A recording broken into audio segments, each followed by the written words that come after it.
Aujourd'hui, on parle d'un Taïwanais qui a révolutionné la gastronomie japonaise avec une portion de nouilles, un bouillon déshydraté et une tasse en plastique. Aujourd'hui, on parle de Momofuku Ando. Pour mieux comprendre le bonhomme et son invention, il faut d'abord revenir quelques centaines d'années en arrière dans le Japon de l'ère Edo, au XVIIe siècle. Nous sommes à Mito, situé dans l'actuelle province d'Ibaraki, à la cour du daimyo Tokugawa Mitsukuni, grand lettré, mais également fin gourmet et amateur de plats exotiques pour les Japonais de l'époque, comme le vin ou les yaourts. Selon la légende, un intellectuel chinois en exil alors invité à sa cour présente au seigneur un plat de la région dont il est originaire. Ce plat est composé de nouilles de blé et d'une soupe, fabriqué probablement à base d'un bouillon d'origine animale, très certainement de bœuf. Le daimyo serait ainsi devenu le premier japonais de l'histoire à déguster ce que l'on appellera bien plus tard les ramen. Si on s'en tient cependant au fait, l'introduction des ramen au Japon daterait plutôt de l'ère Meiji et du tout début du XXe siècle. À cette époque, le Japon s'ouvre au monde, c'est la fin de la politique sakoku d'isolement volontaire. Le pays s'industrialise et cultive désormais peu à peu une politique expansionniste tournée vers ses voisins de l'Ouest, la Corée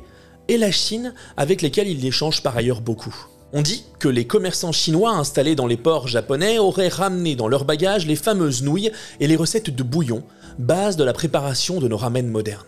Autre point de réflexion, ou d'histoire, ou de légende, une guerre débute également en 1894 entre la Chine et le Japon, avec pour enjeu le contrôle de la péninsule coréenne. C'est la première guerre sino-japonaise. Ce conflit va paradoxalement développer les points de contact entre les deux gastronomies. À l'aube du XXe siècle, les ramen deviennent peu à peu un plat populaire sur l'archipel japonais, réinterprété par ses habitants qui utilisent leur célèbre dashi et la sauce soja comme base de préparation de leur bouillon.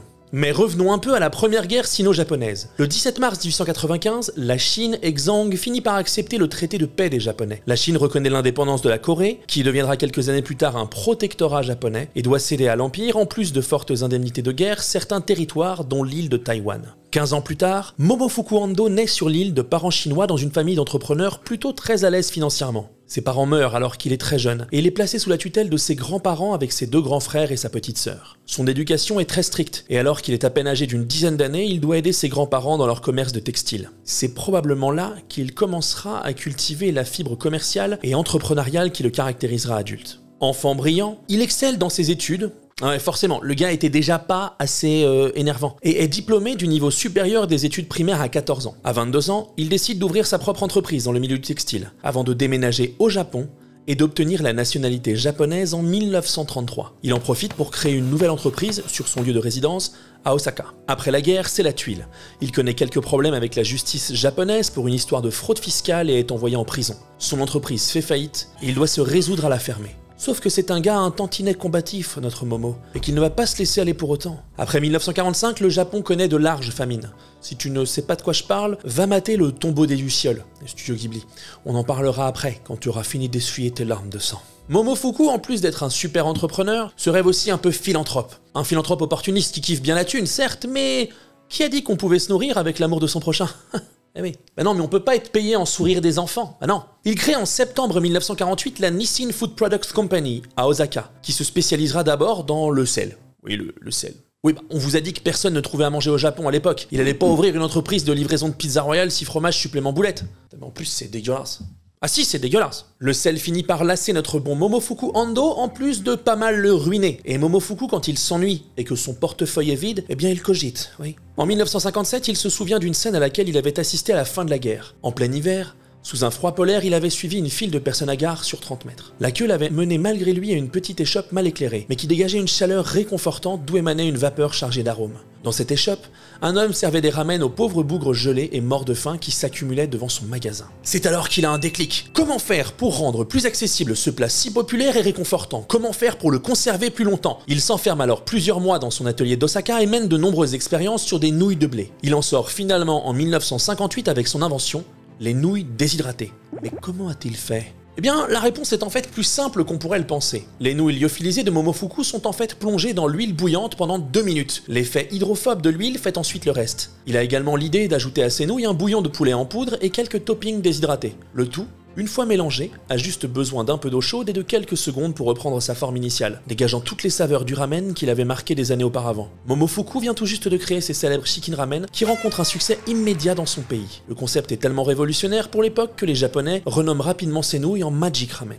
En 1966, alors qu'il voyage aux États-Unis pour les affaires, Momofuku constate que personne, dans ce pays ne consomme ces instant noodles. La raison lui paraît très simple, en Amérique et en Europe, personne ne mange son dîner dans un bol avec des baguettes. S'il veut réussir sur ces marchés, il faudra qu'il rende la vie plus facile à ses futurs clients. Il remarque également que la culture du snack et de la vente à emporter est particulièrement vivace aux États-Unis. C'est décidé. S'il veut conquérir le monde avec ses nouilles, le Taïwanais devra les rendre encore plus faciles à préparer, à consommer et à transporter. Il se penche immédiatement sur la question et finit par lancer en 1971 la commercialisation des très célèbres Cup Noodles. Ce produit changera à jamais le rapport à la cuisine japonaise de millions de personnes à travers le monde. En 2000, un sondage japonais affirme que les Japonais considèrent que leur meilleure invention du XXe siècle sont les nouilles instantanées. La fortune de Momofuku est estimée à 100 millions de dollars et c'est pas anormal quand on sait qu'en 2018 on estimait que 100 milliards de Cup Noodles étaient consommés chaque année dans le monde. Les plus gros consommateurs de ce mets sont évidemment les Japonais. Ben non, ce sont les Chinois, avec 42 milliards de cups mangés par an. Comme quoi, faut rendre à César ce qui lui appartient. Enfin, il y a une histoire comme ça. Néanmoins, les plus gros consommateurs, si on se base sur le nombre de cups consommés par habitant chaque année, sont bien les Japonais.